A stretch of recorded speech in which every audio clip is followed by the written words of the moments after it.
예, 하나님 말씀 보겠습니다. 성경 말씀 보겠습니다. 베드로전서 5장 10절입니다.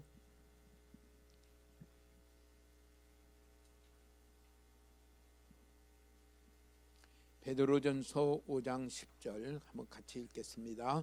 모든 은혜의 하나님 곧 그리스도 안에서 너희를 부르사 자기의 영원한 영광에 들어가게 하시니가 잠깐 고난을 당한 너희를 친히 온전하게 하시며 굳건하게 하시며 강하게 하시며 털을 견고하게 하시리라. 아멘. 예. 하나님은 어떤 하나님이라고 이렇게 베드로전서에 표현했냐면은 모든 은혜의 하나님. 모든 은혜, 모든이라는 이렇게 표현할 때는 우선 이 종류별로 다양하게 어떤 것도 다 할 수 있는 은혜가 하나님께 있다. 양쪽으로는 풍성한 그 은혜가 하나님께 있다. 그러니까 각 사람마다 필요한 은혜가 다 다르잖아요. 그렇지만 그 각 사람에게 필요한 은혜가 다 누구에게 있느냐면은 하나님께 있다. 모든 은혜의 하나님을 우리가 만나고 알게 되기를 기도합니다. 그 하나님이 어떻게 했냐면요, 곧 그 하나님은 그리스도 안에서 너희를 부르사, 하나님이 우리를 불렀다 그랬어요. 내가 예수 믿고 지금 이 자리에 이렇게 나와 있게 된 것은요, 내가 한 것 같지만은 그 뒤에 배경에는 누가 있어요? 하나님이 나를 불렀다 그랬어요. 불렀다. 그러면서 뭐예요? 어떻게 불렀느냐 하니까 그리스도 안에서 불렀다. 하나님의 아들 예수 그리스도를 보내서 나를 죄와 허물로 죽었던 가운데서 십자가의 은혜로 나를 불렀다 그랬어요. 그리스도 안에서 나를 부르신 하나님, 그분은 모든 은혜의 하나님입니다. 그러면서 그 부르신 목적을 이렇게 말해요. 자기의 영원한 영광에 들어가게 하시니가. 부른 것은 목적이 있는데 무슨 목적이냐면요, 베드로 전서에 표현한 거에는 하나님의 영원한 영광에 들어가도록 나를 불렀다. 하나님의 영광이 우리 가운데 같이 함께하도록. 하나님의 영광은 부요와 뭐 이렇게 생각하시지만은 하나님의 영광은 하나님 그분이 영광이에요.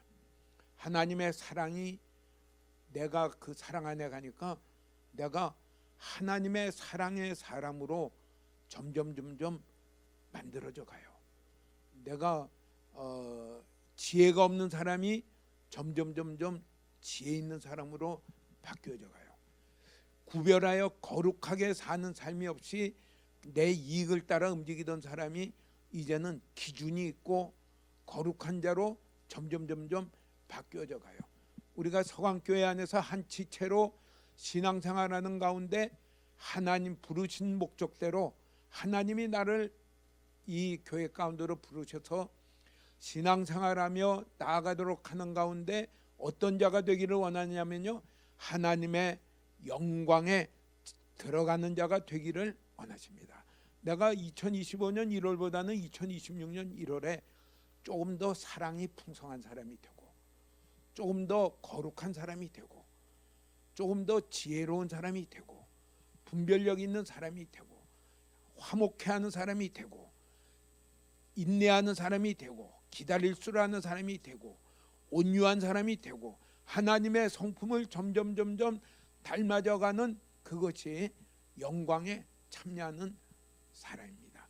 그 목적이 이루기 위해서 나를 부르셨다 그랬어요. 그러면서 그렇게 말해요. 잠깐 고난을 당한 우리를, 너희를. 그런데 그 부르셔서 그리스도 안에서 우리를 부르셔서 하나님의 영원한 영광에 들어가게 하시는데 그 과정에 뭐가 있느냐 하면은 고난을 당한다 이랬어요. 고난을 당한다. 그러니까 우리가 잘못 예수 믿으면은 내가 예수 믿고 내가 교회를 다니고 나름대로 하나님이 말씀하는 대로 살아가려고 그러면은 있던 고난도 없어져야 되는데 더 다른 사람이 보기에도 더 잘 돼야 되는데 근데 그게 아니라 여기 보니까 베드로전서에는 뭐라고 말했냐면요, 잠깐 고난을 당한 너희에게, 잠깐 고난을 당한 너희에게. 잠깐이라는 표현은 잠깐일 수도 있고요, 또 하나님은 영원한 건데, 영원하신데 인생은 뭐예요? 인생 내내 해야 영원한 것에 비해서 60년을 따지면 어떻게 돼요? 그건 잠깐이에요. 아마 베드로전서 이때 쓰여졌을 때는 평균 수명이 얼마인지 몰라도 한 50이나 60이나, 그냥 우리를 기준으로 하면 왜 환갑잔치를 그렇게 크게 열리느냐, 60 넘기가 어려웠기 때문에 환갑잔치를 크게 했지만은 요새는 그거는 그렇게 했다가는 다 참 핀잔을 받게 돼 있죠. 그러니까 그때 당시에 보면 그래요. 그래요. 그게 잠깐이에요. 잠깐 고난을 당한 너희를, 그 고난을 통해서 뭐를 하느니까 친히 온전하게 하시며 굳건하게 하시며 강하게 하시며 터를 견고하게 하시리라. 이게 은혜를 부으셔서 그 고난 가운데 고난을 통과하고 보니까 어떤 사람이 돼요? 사람이 좀 더 온전해져요. 온전해진다는 말의 반대말은 뭐예요? 뭐가 많이 나가지고 막 이리 삐쭉 저리 삐쭉 하는 사람이 온전해져요. 그리고 흔들림이 없어져요. 굳건해지고 강해지고, 그 하는 일에 견고해지는 일들이 고난을 통해서 하나님이 그 일을 하셔서 이루어지는 건 뭐냐면요, 하나님의 영원한 영광에 들어가게 하시는 일을 하고 있다. 이게 베드로 사도가 그 당시에 성도들에게 보낸 글입니다. 오늘 우리가 이 말씀을 가지고 은혜는 무엇이고 은혜는 고난 가운데 더 부어주시는 게 은혜다, 이것을 이렇게 말씀을 합니다. 우리의 신앙생활에는 성경에도 그렇게 말씀을 했어요. 무릇 그리스도 예수 안에서 경건하게 살고자 하는 자는 박해를 받으리라. 왜냐하면 가치관이 다르고 추구하는 게 다르기 때문에요, 여러 가지 어려움을 만날 수가 있고 실제적으로도 많이 만나고 있고, 종류의 여러 가지 겉모양은 다르지만은 경건하게 살고자 하는 자는 고난을 받으리라, 이렇게 돼 있어요. 고린도후서 12장 2절에서 10절을 이렇게 잠깐 한번 보겠습니다. 길게 한번 보겠습니다. 거기에 소개한 이 은혜와 고난과 그의 의미는 무엇일까? 그 의미를 한번 더 살펴보면 좋겠습니다. 12장 2절 제가 먼저 읽겠습니다. 내가 그리스도 안에 있는 한 사람을 아노니 그는 14년 전에 셋째 하늘에 이끌려간 자라. 가로치는 지워버렸습니다. 14년 전에 이런 경험이 있는 자를 안다. 그건 이제 자기 얘기를 마치 이런 사람이 있다는 거예요. 셋째 하늘에 이끌려간 자라. 4절을 보니까 이렇게 돼 있어요. 그가 낙원으로 이끌려가서 말로 표현할 수 없는 말을 들었으니 사람이 가히 이르지 못할 말이로다. 셋째 하늘이라는 게 어디라고 하면요, 낙원이다. 낙원에 가서 하니까 어떻게 말로 표현할 수 없는 그런 말과 찬양과 너무 좋다, 나 돌아가기 싫다 할 정도로 이렇게 크게 이런 것을 경험한 사람을 내가 안다. 그런 사람이 있다는 걸 안다. 우린 그걸 생각할 때 그걸 은혜라고, 그 신령한 은혜를 크게 받았네요 하면서 나도 그런 은혜가 갔으면 참 좋겠습니다. 근데 사도 바울이 얘기한 은혜는 좀 더 이렇게 달라요. 그 다음 절에 보니까 이렇게 말씀했습니다. 내가 이런 사람을 위하여 자랑하겠으나 나를 위하여는 이런 약한 것들 외에 자랑하지 아니하리라. 이랬어요. 이런 사람이 있어서 자랑할 게 있지만은 나는 그런 거 자랑 안 하고 나는 약한 것들만 자랑한다, 이렇게 얘기해요. 좀 다르죠. 자랑한다. 뭘 자랑하시겠어요? 내가 그때 이렇게 갔는데 정말 말로 말할 수 없는 아름다운 말과 위로와 평안과 기쁨이 가득했다. 또 어떤 분은 또 막 집을 봤는데 어떤 집이 있고 모자를 쓴 걸 봤는데 어떤 모자는 개털 모자고 어떤 모자는 참 황금관이고 진짜 맞는 건지 틀린 건지 막 이런 얘기를 막 하고 싶고 이런 집회를 열고 싶고 책을 쓰고 싶고 막 이러고 싶지만은 사도 바울은 그런 얘기 안 한다. 그러면서 내가 자랑할 거는 내가 얼마나 약하고 형편없는 자였는가 그것만 자랑할 것뿐이다. 그래요. 이거 신기하죠. 예, 그러면서 그래요. 그러면서 그 다음 절에는 이렇게 말했어요. 내가 만일 자랑하고자 해도 어리석은 자가 되지 아니할 것은 내가 참말을 함이라. 그러나 누가 나를 보는 바와 내가 듣는 바에 지나치게 생각할까 두려워하여 그만두노라. 내가 이렇게 하는데 조금 더 뻥튀지 아니하고 그냥 내가 경험한 그대로 참말 그대로 다 해도 자랑하지 않는 거는 내가 그렇게 말할 때 내 말을 듣고 나를 보는 사람이 나를 지나치게 생각할까 봐 두려워 그만두노라 그랬어요. 나를 어떻게 생각해요? 너무너무 신령해서요. 이 하나님과 같이 생각할까 싶어요. 저분은 낙원에 속한 분이야 하고서 낙원에 갔다 온 분이야 하고서 지나치게 높일까 싶어가지고 나는 그걸 입 밖에서 내지 않는다. 자랑하지 않는다. 그 다음에는 이렇게 말을 했어요. 여러 계시를 받은 것이 지극히 크므로 너무 자만하지 않게 하시려고 내 육체의 가시 곧 사탄의 가시 사자를 주셨으니 이는 나를 쳐서 너무 자만하지 않게 하려 하심이라. 아멘. 이런 놀라운 계시를 받은 나에게 하나님이 어떻게 했느냐면은 육체의 가시를 주었다 그랬어요. 가시 찔려봤지요?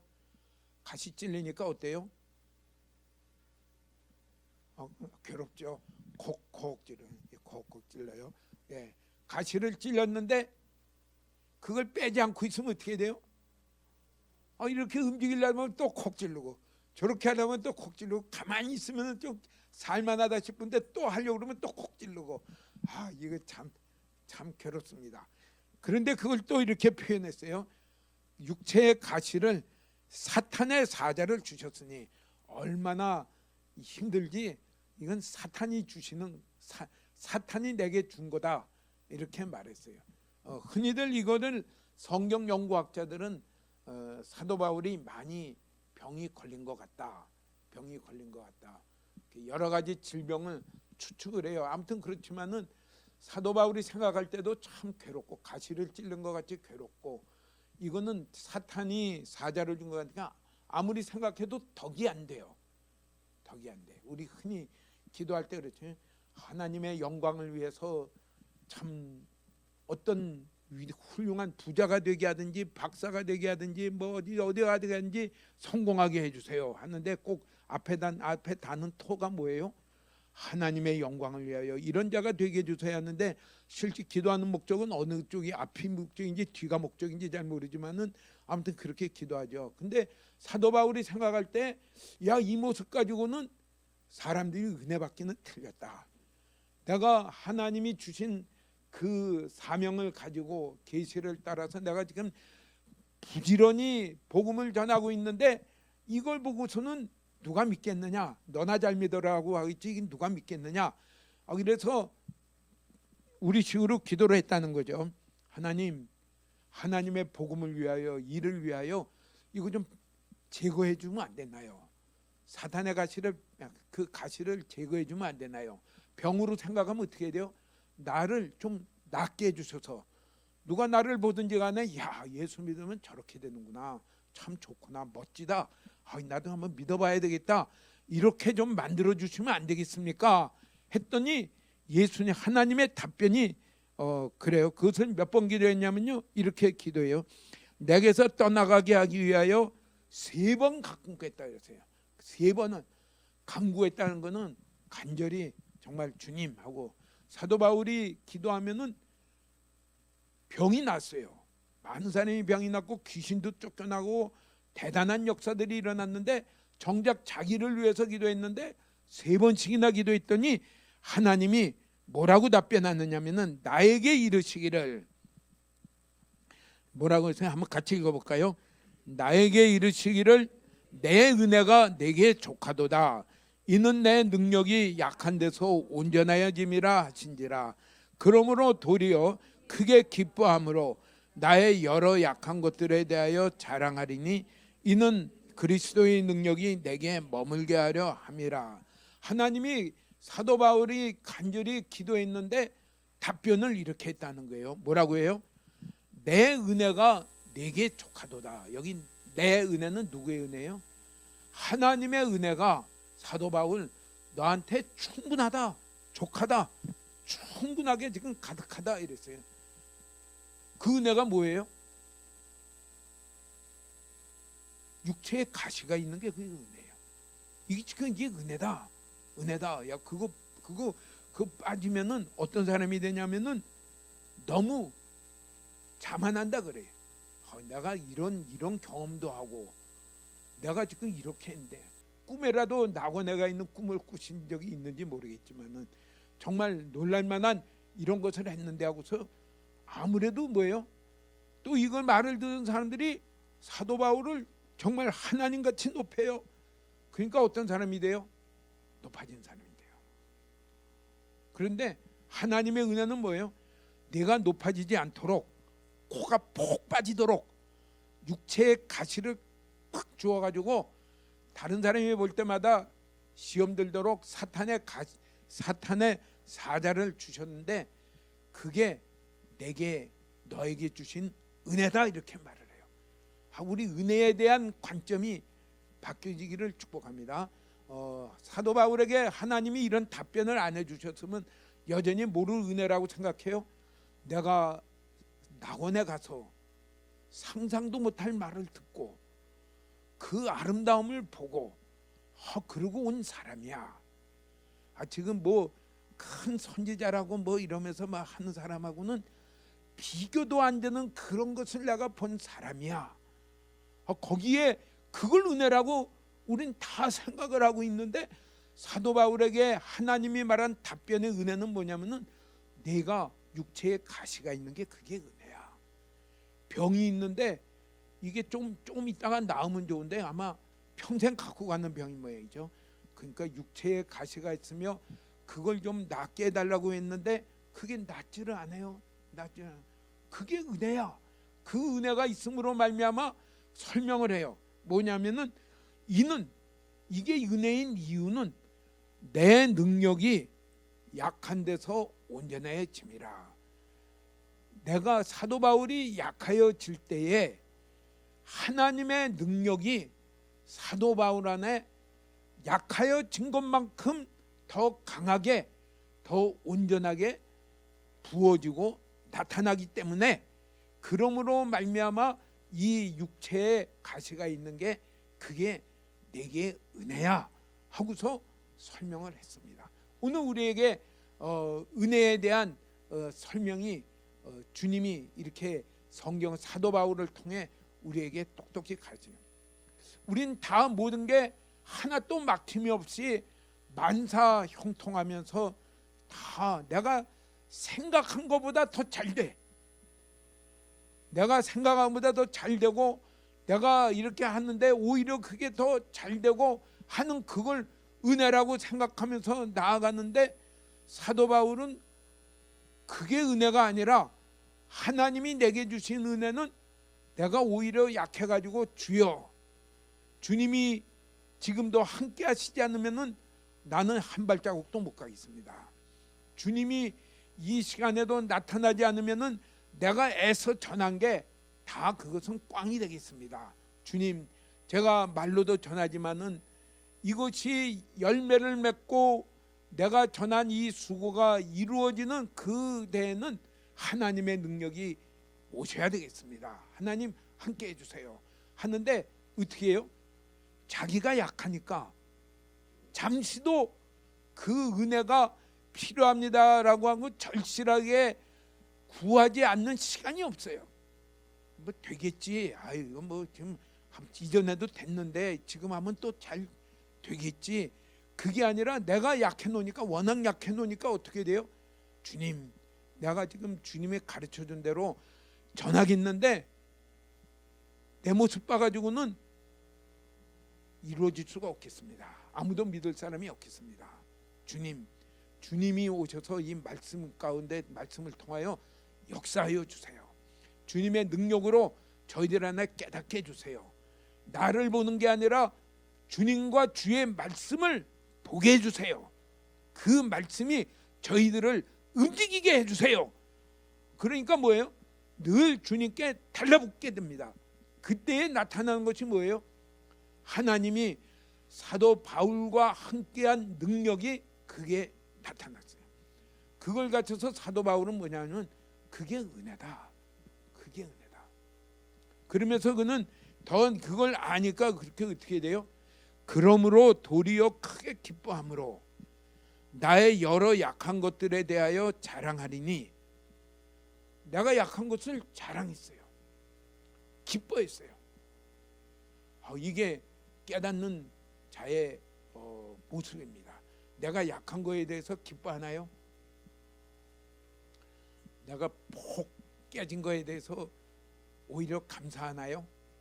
앞으로는 감사헌금 제목이 그런 게 또 제목이 되기를 축복합니다. 하나님, 나를 깨뜨려 주셔서 감사합니다. 그러므로 말미암아 내가 겸손해지게 돼서 감사합니다. 정말 그렇지 않았으면 내가 얼마나 높아져서 다른 사람, 표정은 안 그렇지만은 마음속으로는 얼마나 다른 사람을 깔보고 낮춰보고 그렇게 될 건데, 나를 폭 깨트려져 가지고 주님 나를 낮춰주셔서 너무너무 감사합니다. 그런 감사 제목이 있게 되기를 축복합니다. 축복합니다. 이게 사도 바울이 내가 도리어 크게 기뻐함으로 나의 여러 약한 것들에 대하여 자랑하리니 이는 그리스도의 능력이 내게 머물게 하려 함이라. 하나님의 모든 하나님의 은혜는 능력인데, 은혜는 능력을 가지고 오는데, 그 능력이, 그리스도의 능력이 죽은 자 가운데서 살리시며 완전히 망한 것 같은데 그것이 회복이 되며 그 능력이 오는 그 내게 항상 있게 하는 그 길이 무엇이냐면요, 내가 약한 데서 그 일들이 이루어진다 그랬어요. 우리는 차이가 없는 것 같아요.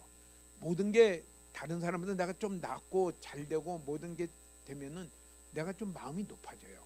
안 그러려고 해도 이렇게 절실해지지 않아요. 간절한 마음이 생기지를 않아요.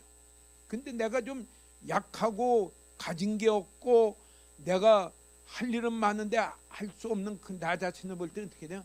마음이 절실해져요. 그게 내 안에 더 보여질수록 어떻게 돼요? 더 절실해져요. 근데 내가 모든 걸 가져도 그런 자리로 가야 되지만은 우리의 연약함은 뭐예요? 모든 게 잘 되면은 그런 자리에 안 가는 게 우리의 모습, 마음이 그렇지가 않아요. 그러니까 하나님이 우리에게 뭐예요?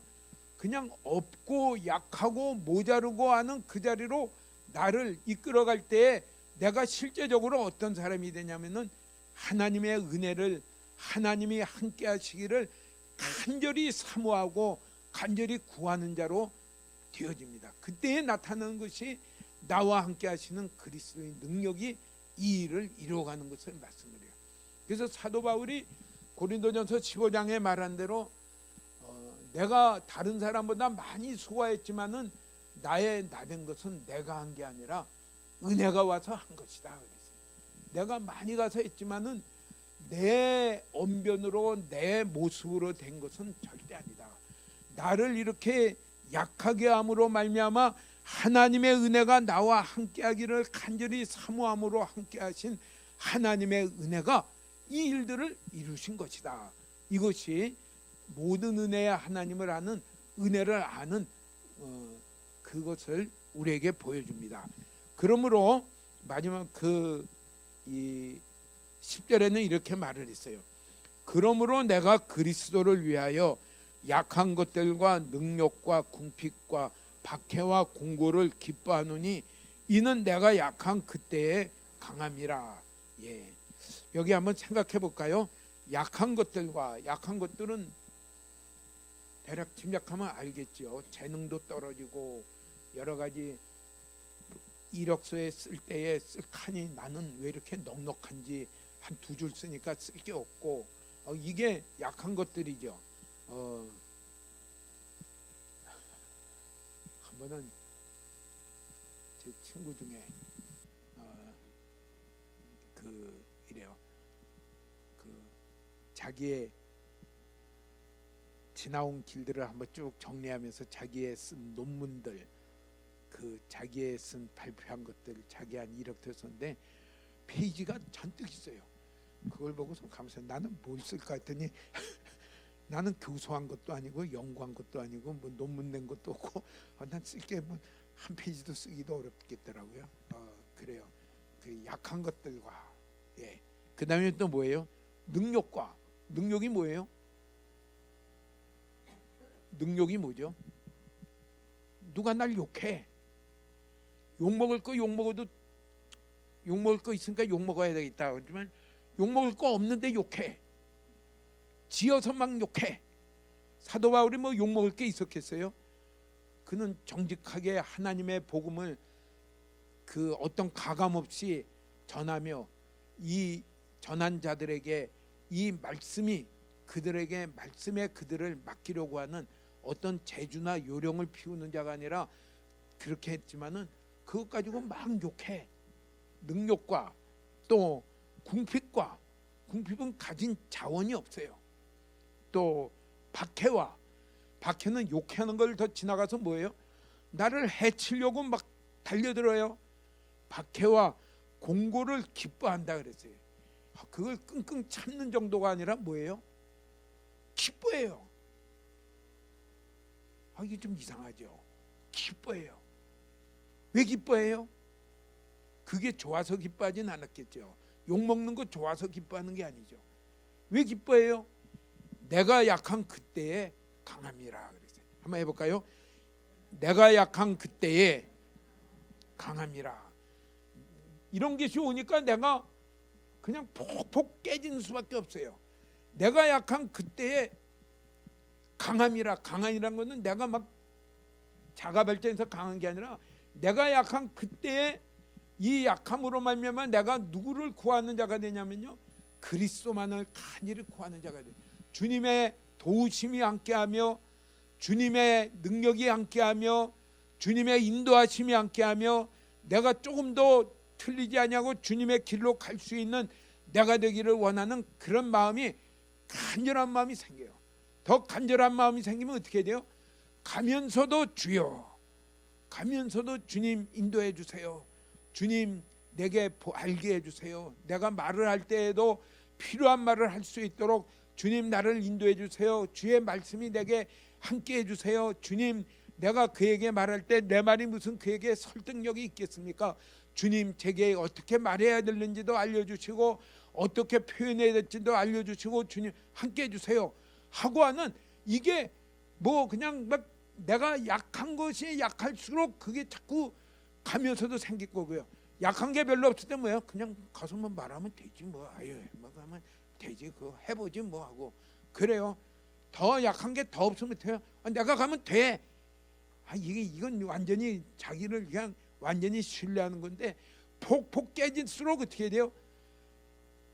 욕을 먹고 가난해지고 궁핍하고 박해하는 자가 생기고 막 이럴 때 방법이 없고 내가 할 때 막 주님 앞에 달라붙어요.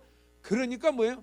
주님이 일어나야 하는 지혜도 오고 주님의 보호도 오고 주님의 나를 통해 내가 말하는데 뜻밖의 그것이 이루어지는 역사들이 일어나고 그게 강함이 그 가운데 나오기 때문에 그걸 기뻐했어요. 그걸 기뻐했어요. 이게 주님의 은혜와 주님의 능력과 나의 약한 것을 알려주는 말씀입니다. 우리가 고난을 받을 때에, 고난이란 건 다 어려웠고 참 어렵지만은 고난을 받으면서도 내가 거기에 참 쓰러지지 아니하고, 이 성경에는 이렇게 표현한 게 있어요.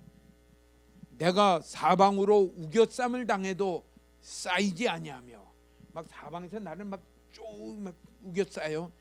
답답한 일을 당해도 낙심하지 아니하며, 박해를 받아도 버림받지 아니하며, 거꾸러뜨림을 당하여도 망하지 아니하는 그 이유가 뭐예요? 그러면서 그는 항상 예수님의 죽으심을 몸에 짊어지면 예수의 생명이 우리 몸에 나타나게 하려 함이라 그랬어요.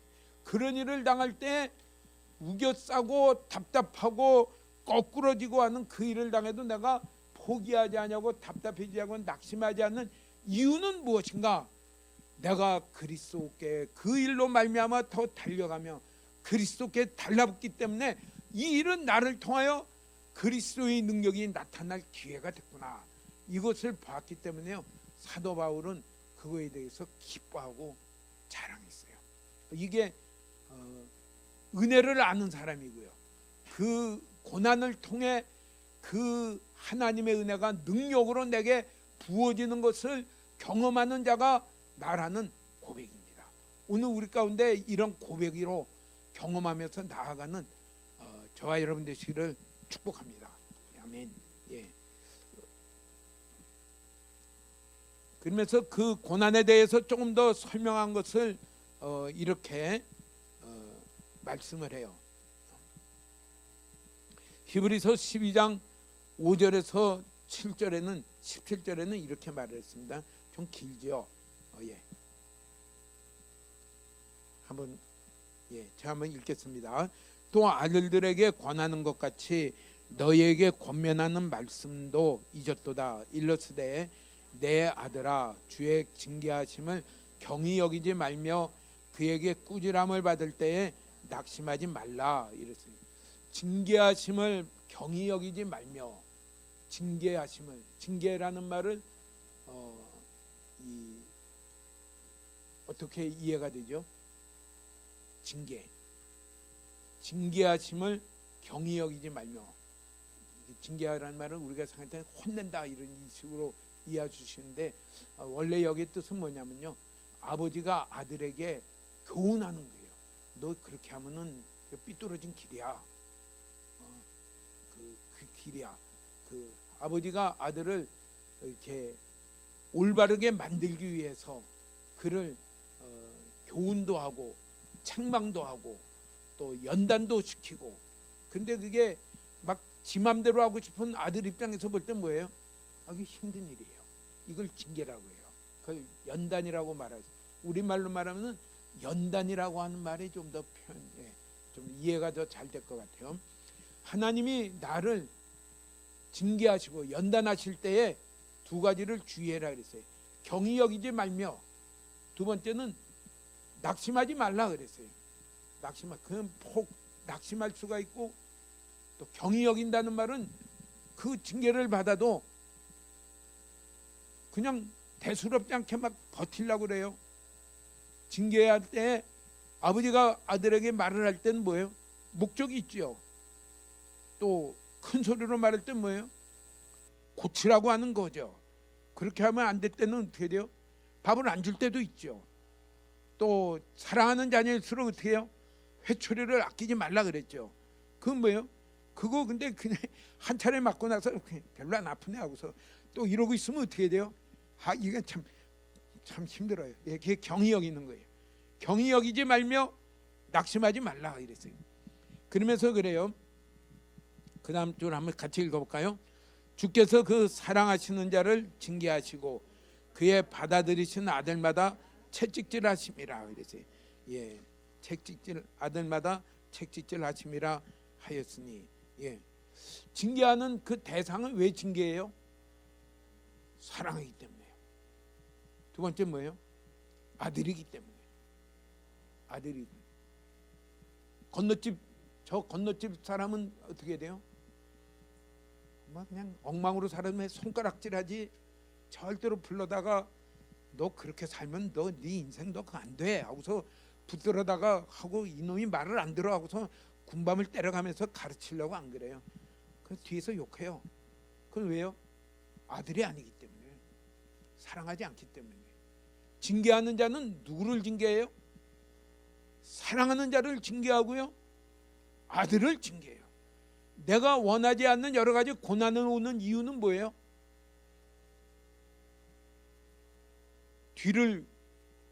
앞에는 고난인데 뒤를 탁 보면 뭐예요?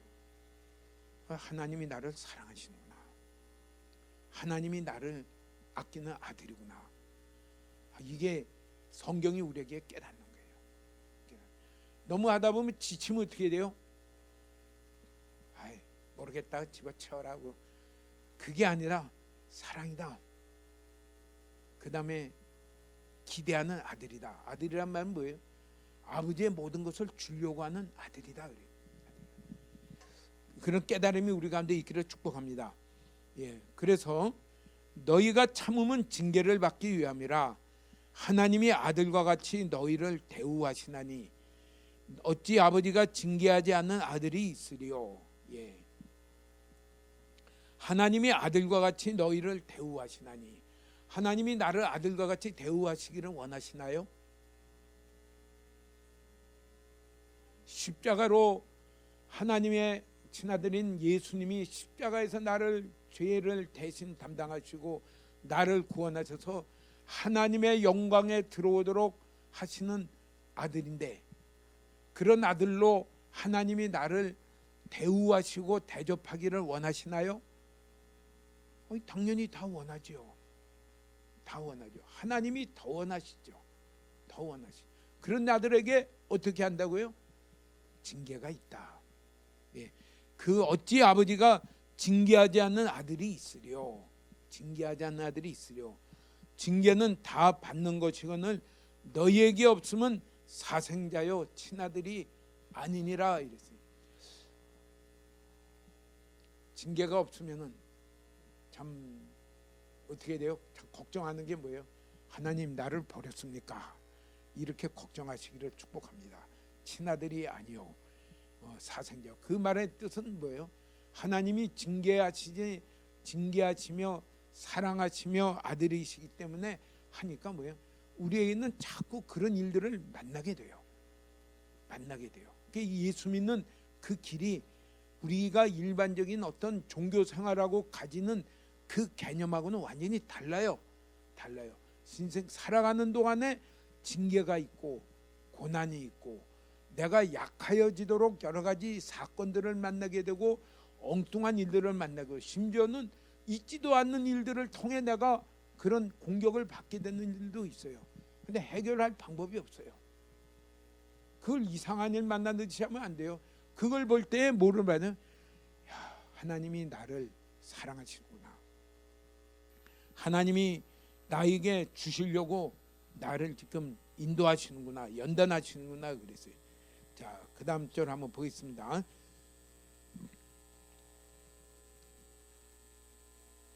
살려야 하지 않겠느냐.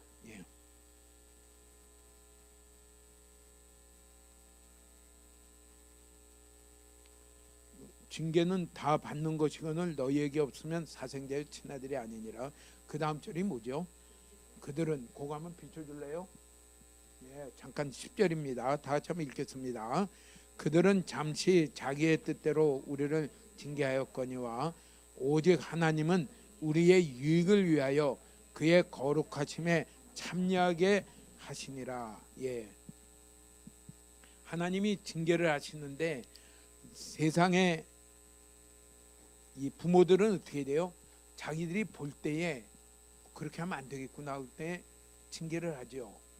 하는데 오직 하나님은 우리의 유익을 위하여 그의 거룩하심에 참여하게 하시기 위하여 징계하신다 그랬어요. 우리 첫 번째 우리가 가정에 징계받을 때 낙심하지 마십시오.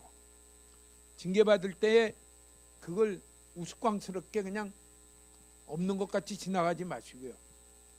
중요하게 보는데 어떻게 보느냐? 이 일로 말미암아 하나님이 하시려는 계획은 뭐냐면요, 나의 유익을 위하여 하나님의 거룩하심에 참여하게 합니다. 그 일을 통하여 나를 어떻게 더 만들어요? 더 거룩한 자로 만들어가요. 더 거룩한 자로 만들어가요. 하나님의 거룩하심에 참여하게 하십니다. 11절에는 이렇게 말했어요.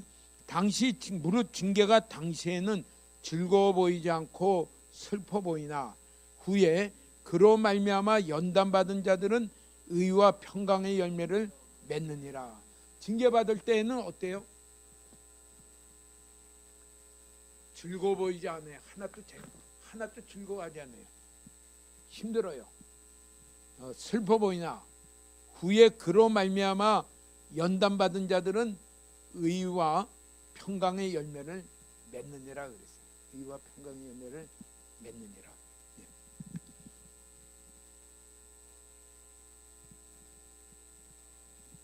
우리나라 동계올림픽에 좋은 열매들을 마지막 날에는 금메달을 2개까지도 따고 은메달도 따고 그래요. 또 스키나 스노보드 타는 분들은 또 참 우리나라보다 다른 나라가 더 잘하기 때문에 하지만은 그거를 이렇게 따려면은 그래요. 야, 저 얼마나 연습했을까. 이 스키도 또 그렇더라고. 이렇게 위에서 뺑글뺑글 돌고 또 내려와요. 그걸 갖다가 해요. 스키 탈 줄 아시나요? 눈 썰면은 타겠지만은 야, 그 스키, 예, 그래요. 그래요. 근데 또 타는 것도 모자라가지고 어떻게 돼요? 올라가서 또 이렇게 뺑글을 몇 바퀴 돌고 제주까지도 부르고, 그게 대본에 될까요? 한 번 했더니 되더라. 그건 있을 수가 없죠. 또 그거 할 때에 하고 싶을까요? 그냥 이래요. 스케이트 연습할 때요. 그냥 스케이트만 잘 타면 되는 줄 알아요. 근육이 발달되기 때문에요. 그 육상에서도 막 고무줄 메고 막 근육 운동해야 되죠. 그거 해야지 어떻게 돼요? 달릴 때 폭발적인 힘이 나와요. 그러니까 그거 할 때는 아니야 지쳐요. 지치고 그래요. 근데 그러고 나서 금메달을 따니까 어떻게 돼요? 열매예요. 훈련받을 때는 즐거워 보이지 않지만은 어떻게 돼요? 그 뒤로 연받은 뒤에는 의와 평강의 열매를 거두니라. 이게 꼭 신령한 일이 아니라 영적인 일이 아니라 육신의 일도요. 다 그래요. 연단이 없고 훈련이 없고 하는 그 일을 지나오면 어떻게 돼요? 되는 거 없어요. 그냥 고막 그냥 얄팍한 일로 그렇게 되면 어떻게 돼요? 다른 사람도 다 그 일해요. 그렇기 때문에 잠깐 잘 되면은 금세 어떻게 돼요? 다 경쟁자가 생겨가지고 다 안 돼요. 근데 많은 연단과 많은 훈련을 통해서 사람들은 그건 금세 따라올 수가 없어요. 그렇기 때문에 그건 계속해서 뻗어갈 수가 있어요. 우리가 징계를 받는 것은 당시에는 즐거워 보이지 않고 슬퍼 보이지만은 이로 연단을 받는 자들에게는 의와 평강의 열매를 맺느니라. 이게 하나님이 우리를 사랑하는 우리들을 만들어 가시는 길이에요. 만들어 가시는 길이에요. 그래서 내가 내 뜻대로 안 될 때가 오히려 어떻게 돼요? 사도 바울식으로 말하면 어떻게 돼요? 오히려 더 기뻐하는 때예요. 하고서 그런 게 아니라 다른 데 핑계 대는 게 아니라 더 하나님의 은혜를 구하면서 뭐 때문입니까? 하고 나가니까 어떻게 돼요? 더 거룩해져요. 더 버릴 거는 버리고 더 깨끗한 자로 더 만들어져 가요. 그게 없으면은 거룩해지지 않아요. 더 만들어지지 않아요.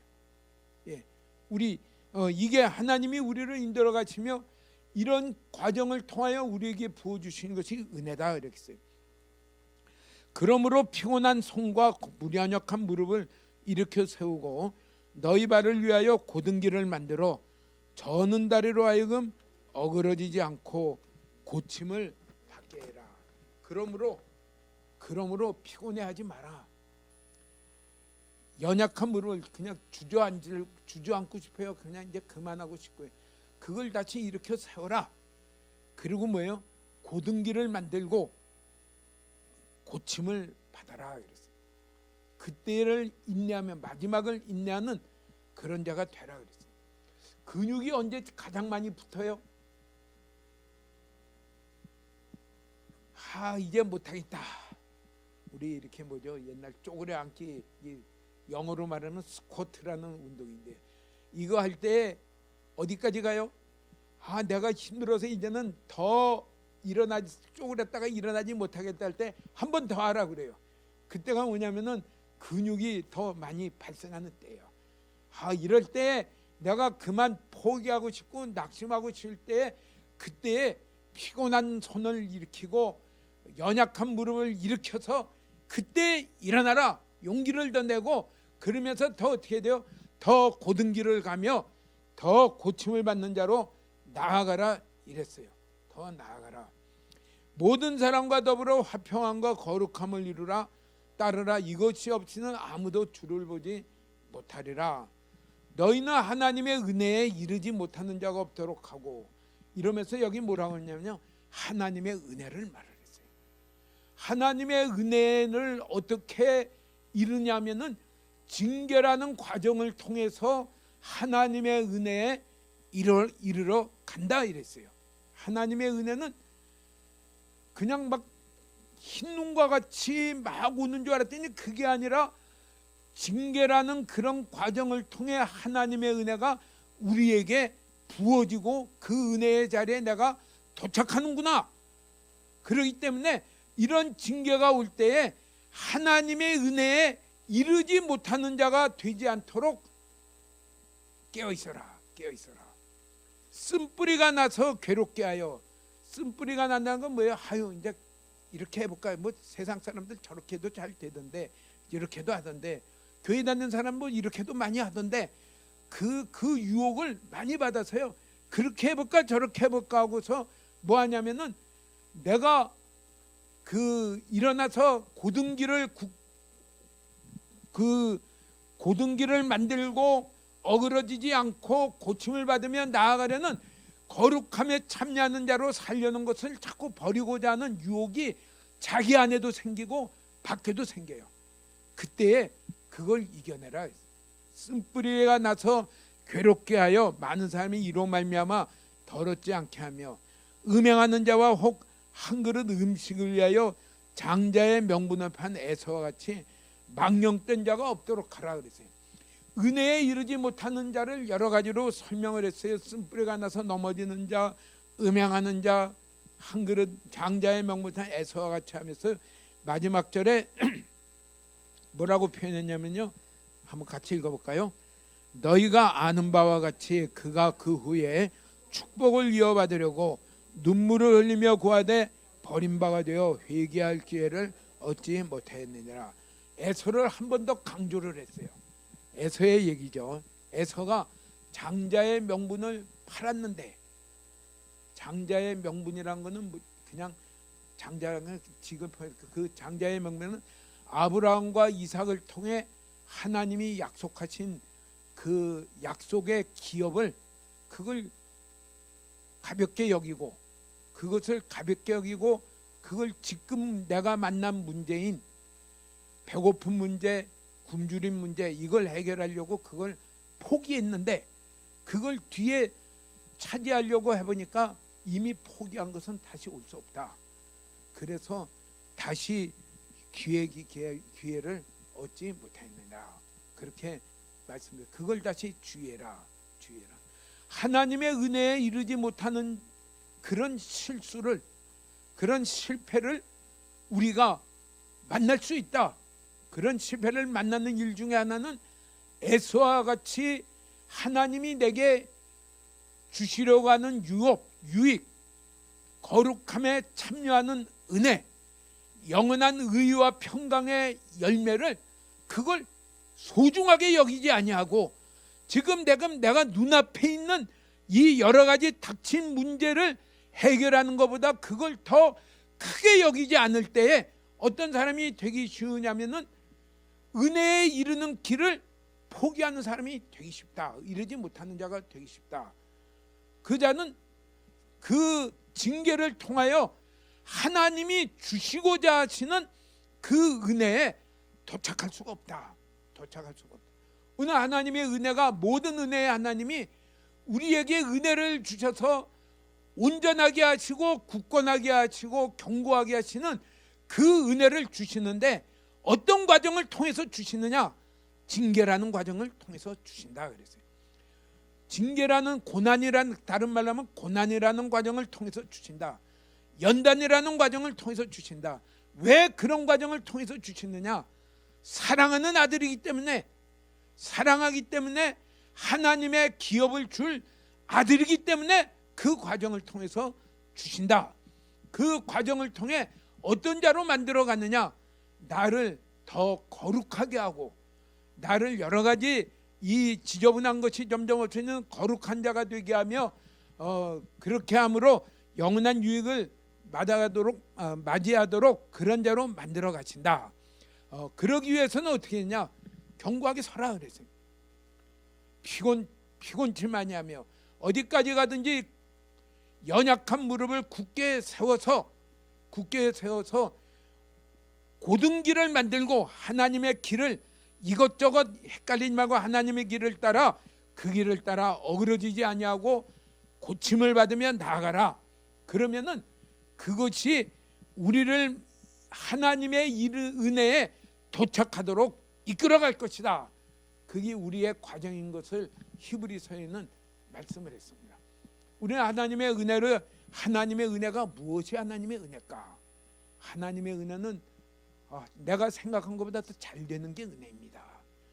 모든 게 만사평통이 은혜입니다. 그게 아니라 하나님이 이 주시려는 은혜는 영원한 하나님의 기업을 내게 받는 그런 자가 되도록 하나님의 거룩에 참여하여 의와 평강의 열매를 이루는 자로 만들어가는 것이 하나님의 은혜인데, 이 은혜는 우리가 보기에는 징계라는 과정을 통해 우리에게 도착이 된다.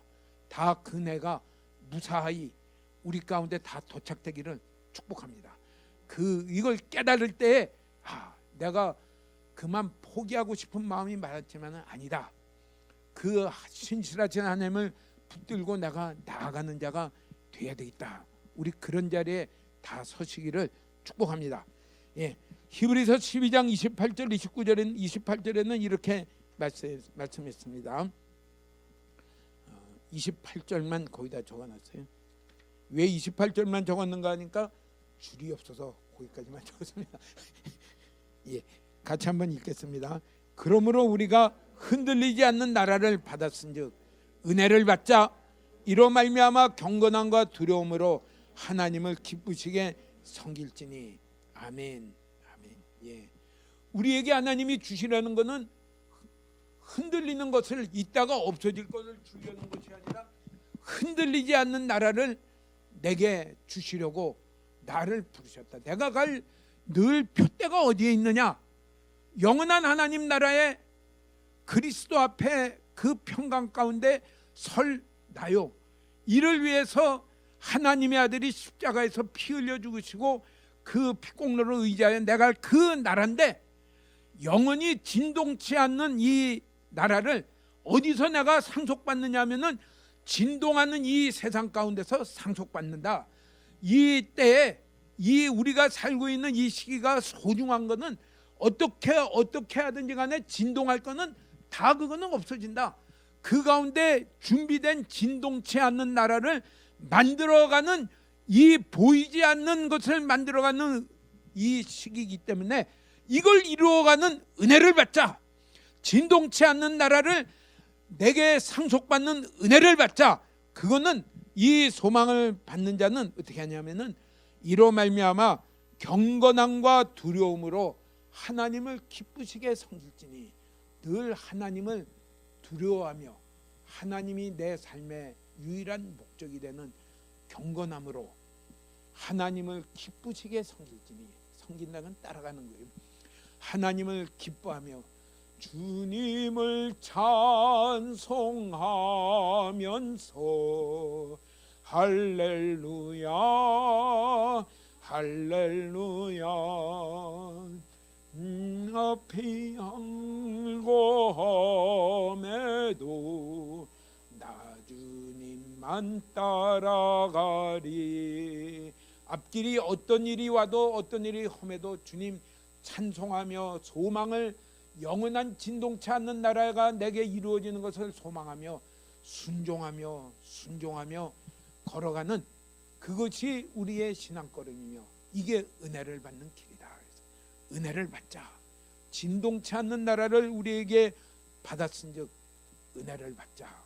이제 진동하는 이것을 은혜로 생각했던 것을 이제는 바꾸고 영원한 것이 내 가운데 이루어지는 이 일을 향하여 은혜를 받으며 그것을 잃어버리지 아니하려고 늘 하나님을 소망하며 하나님 나라를 소망하며 경건함과 두려움으로 하나님을 기쁘시게 섬기는 내가 되기를 원합니다. 그런 내가 되어서 열매를 이루기를 원합니다. 아멘. 내 자녀들이 그런 자녀들이 되기를 원합니다. 나와 같이 신앙생활하는 모든 성도님들이 다 그런 자가 되기를 소원합니다 하면서 내가 걸어가며 내가 걸어가는 길에 다른 사람이 나의 걸어가는 길을 보고 힘을 얻으며 그 의의 열기를 더 주며 또 그 일을 위하여 기도하며 걸어가는 우리의 신앙생활이 되시기를 주의 이름으로 축복합니다.